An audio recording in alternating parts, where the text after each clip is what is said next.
पर ही बात करेंगे। बहुत शुक्रिया मुफ्ती साहब आपके वक्त का। मुफ्ती साहब, हम जब इस सेगमेंट पे जा रहे थे उससे पहले भी मैंने कुछ सवालात रखे हैं, तो सबसे पहले मैं अपने सवाल से ही शुरू कर देता हूँ, उसके बाद हम सहरिश के सवालात पे भी आएंगे कि जो तनख्वाहदार तबका है वो अपनी तनख्वाह में से थोड़ा थोड़ा पैसा हर महीने रखता है कि खुशी गमी होती है और आपको अगर बीमारी लग जाती है और उसके लिए आपके पास पैसे ना हो तो उससे बचने के लिए आप अपने पैसे एक साइड पे रखते जाते हैं। क्या उन पैसों पे भी ज़कात वाजिब होगी? बिस्मिल्लाहिर्रहमानिर्रहीम। इंतहाई इख्तिसार के साथ ये बात समझने के काबिल है कि ज़कात देनी किसने है। ज़कात के लिए साहिब निसाब होना ज़रूरी है। निसाब में 4 चीज़ें हैं: सोना, चांदी, नकदी, माल तिजारत। अब अक्सर इस जुमले से आप एक बात को समझ जाएंगे कि अक्सर ख़वातीन कहती हैं कि मेरे पास तो 7 तोले सोना नहीं है, 7.5 तोला होना ज़रूरी है, तो इसलिए मुझ पर ज़कात होती ही नहीं। ऐसा नहीं है। अच्छा, ये असल में निसाब है चांदी का। 52.5 तोला चांदी के पैसे किसी एक शख्स के पास हो, वो खातून हो, वो मर्द हो, वो औरत हो, वो बच्चा हो, वो बूढ़ा हो, वो मुसलमान हो। बस आज के निसाब से कितने हो गए वो? तकरीबन वो 60,000 रुपये बनता है। अच्छा, 55-60,000 रुपये बनता है। इसमें 52 तोला चांदी आ जाती है।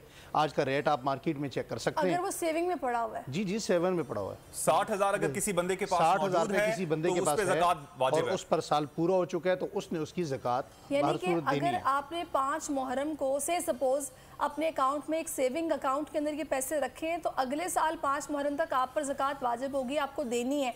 बैंक जो ज़कात काटता है और हम कहते हैं जनाब फौरन पैसे निकालो, रमज़ान आ गया, इन्होंने ज़कात काट लेनी, क्या बैंक का ज़कात काटना बिल्कुल गैर शरई है। बैंक ज़कात नहीं काट सकता। हमारे यहाँ कुछ चीज़ों का हम चूँकि हम कानून का एहतराम करते हैं तो वो इम्प्लीमेंट करता है तो हम उसे कबूल कर लेते हैं। बैंक को चूँकि ये नहीं पता होता कि मेरी बाकी जायदाद, मेरी विरासत में बाकी मेरे पास क्या कुछ है, मेरे पास प्लॉट कितने हैं, गाड़ियाँ कितनी हैं, तिजारती माल कितना है, खाम कितना है, तैयार कितना है, जिन लोगों से मैंने देना है वो क्या क्या है, जिनसे मैंने लेना है वो क्या क्या है, तो बैंक को कुछ नहीं पता। बैंक सिर्फ उनकी कटौती करता है। नंबर 1 ये गलत है। नंबर 2 इस तरह से गलत है कि बैंक जब तक इजाज़त नहीं ले लेता उस वक्त तक बैंक ज़कात नहीं दे सकता। नंबर 3 बैंक जिन उम्माल को आगे ज़कात भेजता है, जिन लोगों के ज़रिए भेजता है, उनको तनहा वो कहाँ से दे रहा है? वो बैंक के पैसे दे रहा है तो वो है। इसी तरह जिन लोगों को बैंक दे रहा है, हमें जिसकी ज़कात दी जा रही है उन्हें कोई पता नहीं है कि वो ज़कात के मुस्तहिक हैं या नहीं है। नंबर 1 कुरान करीम का जो हुक्म है वो ये नहीं है कि तुम ज़कात दो, यानी तुम्हारे पास कोई आ जाए तो ज़कात दो। कुरान करीम का ये हुक्म है कि वआतुज़ ज़कात, तुम तलाश करो कि ज़कात का मुस्तहिक है कौन। यानी जाकर तलाश करने का, जिस तरह आप अपने बच्चे के लिए रिश्तेदारों में अपने पूरे इलाके के अंदर, मैं अर्ज़ करता हूँ पूरे इलाके के अंदर जिस तरह आप अच्छा स्कूल तलाश करते हैं, मेरी बेटी, मेरा बेटा, मेरी बच्ची किस स्कूल में बेहतर रहेगी, उसकी तालीम कहाँ, इसी तरह ज़कात के लिए उसके मुस्तहिक को जिसे देनी है उसे तलाश करने का हुक्म है। जहाँ तक रिश्तेदार हैं, जी जहाँ तक रिश्तेदार हैं, सिर्फ 2 रिश्ते ऐसे हैं उन्हें आप ज़कात नहीं दे सकते। एक निकाह का रिश्ता, बीवी शोहर को, शोहर बीवी को ज़कात नहीं दे सकते। एक विलादत का रिश्ता, औलाद माँ बाप को ज़कात नहीं दे सकती।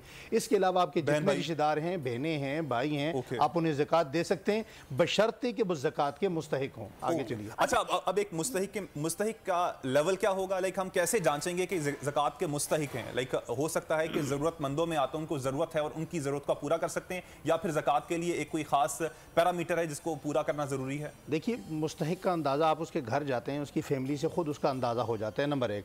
नंबर 2 ये है कि उस बंदे से पूछ लें, अगर वो दियानतदारी से ये बात करता है कि उसके पास इतनी चांदी यानी 52.5 तोला चांदी के पैसे नहीं हैं, तो वो बंदा ज़कात का मुस्तहिक है। सिर्फ ये जो पैरामीटर है ज़कात देने के लिए, ये चांदी का ही या फिर सोने का भी है? 7.5 तोले सोने की जो अब डिफरेंशिएट सोने का मैं यूँ अर्ज़ कर देता हूँ कि किसी खातून के पास, बहन हमारी के पास अगर एक रिंग है और एक रिंग के पास उसके साथ मज़ीद 500 रुपया है या 5,000 रुपया है, तो इस एक रिंग को और उसको मिलाएंगे आपस में, तो इससे मिलाकर वो 5,000 और ये अपना एक रिंग, इसकी कीमत मिला के अगर 52.5 तोला चांदी आती है तो इन्होंने ज़कात उसमें देनी है। सोना सिर्फ 7.5 तोला उस सूरत में है कि आपके पास नकदी कोई नहीं है, माल तिजारत कोई नहीं है, चांदी कुछ नहीं है। अगर सोने की बात की जाए, सोना जो है अब 7 लाख जो 2 लाख रुपए पर तोला में आ गया है। अब 7.5 तोले मतलब के 14-15 लाख रुपए और 60,000 एक जाने पे। 52 तोले चांदी का रेट और बनता है और